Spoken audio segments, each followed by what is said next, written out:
Bonjour à tous, comme promis, Thomas Malaval est bien là avec la F12 Berlinetta et certainement ses clés. Oui, elles sont là. Pas loin. Bonjour Géraldine. Bonjour, On y va? merci beaucoup Thomas, c'est parti, on y va.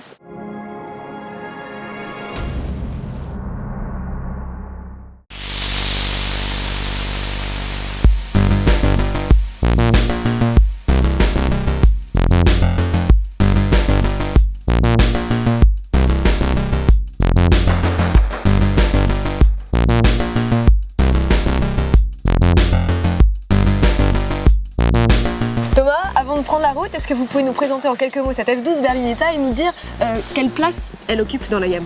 C'est le vaisseau amiral traditionnel de Ferrari avec le V12 à l'avant, 2 places. Et elle a quelque chose de particulier cette voiture. Qu'est-ce que c'est?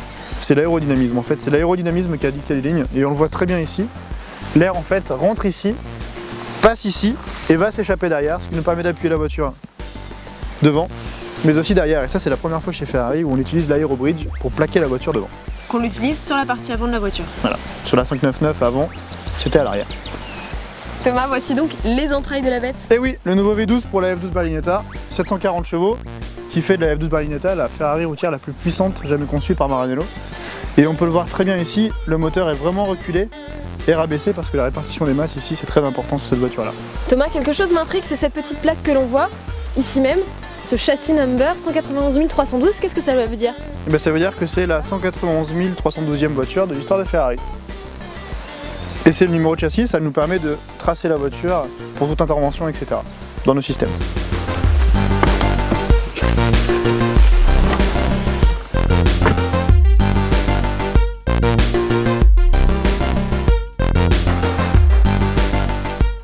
Thomas, d'après ce que je vois, c'est à peu près comme la 458 Spider hier. Voilà, exactement, c'est le même fonctionnement. Pas quitter la route des yeux, donc toutes les commandes sont sur le volant. Ah, par contre, juste une chose, c'est quoi ce petit bouton? On va peut-être s'en servir aujourd'hui parce que les routes sont mouillées. Ça s'appelle le Magnetino chez Ferrari. C'est différents programmes Wet, Sport qui est le mode normal, Race, CT off et ESC off. Et en fait, ça va agir sur la suspension, la direction, la motricité, l'intervention des aides électroniques. Et le mode ultime, c'est ESC off où on n'a plus aucune aide. Et là, on est maître de la voiture tout seul. C'est freestyle. À utiliser sur le circuit. Allez, c'est parti.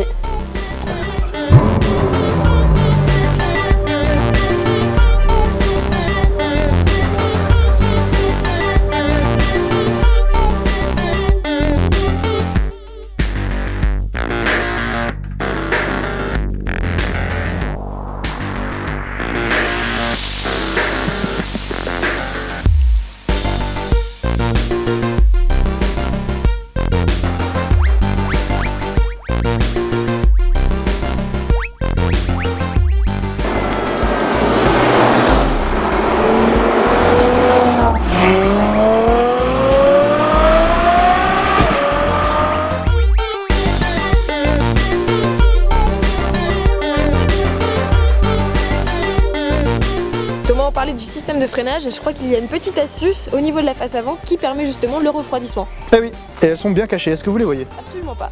Et elles sont ici et ici. En fait, c'est des clapets qui, lorsque le système voit que la température des freins est trop élevée, les clapets vont s'ouvrir pendant la période de freinage sur un circuit, vont refroidir les freins et vont ensuite se refermer parce que ça c'est très important, ça permet de réduire la résistance aérodynamique et ça permet d'avoir, et c'est une très grande performance, un CX à moins de 0,3 sur cette Ferrari. Géraldine, il y a quelque chose qu'il faut que je vous montre. Est-ce que vous voyez sur cette voiture un clin d'œil? Il y en a plusieurs, mais un en particulier sur la F1. Alors on va faire le tour de la voiture et si vous le trouvez, on s'arrête. Et vous me dites stop. Je cherche. Vous prenez, on n'a pas toute l'après-midi, Géraldine. Cet anti-brouillard là me rappelle vaguement le feu pluie de la Formule 1. Eh oui, c'est l'anti-brouillard aussi de la F1.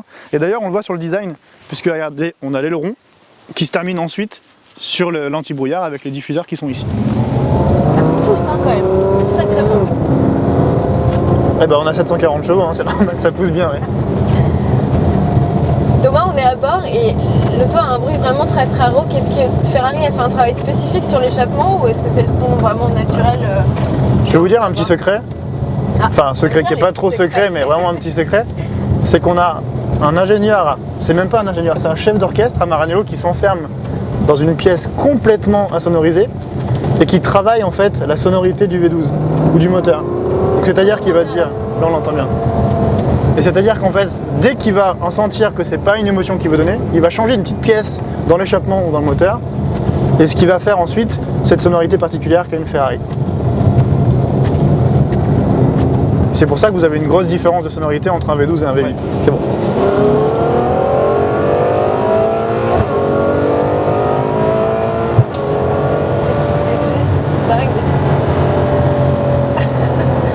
Merci beaucoup Thomas pour ces 2 jours assez exceptionnels qu'on a pu passer à bord de ces Ferrari. Merci encore vraiment.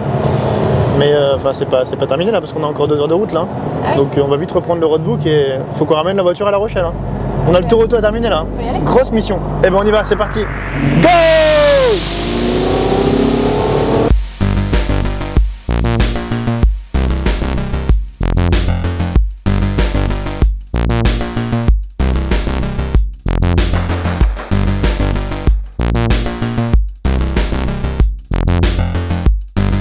Thomas, arrivée pluvieuse à La Rochelle.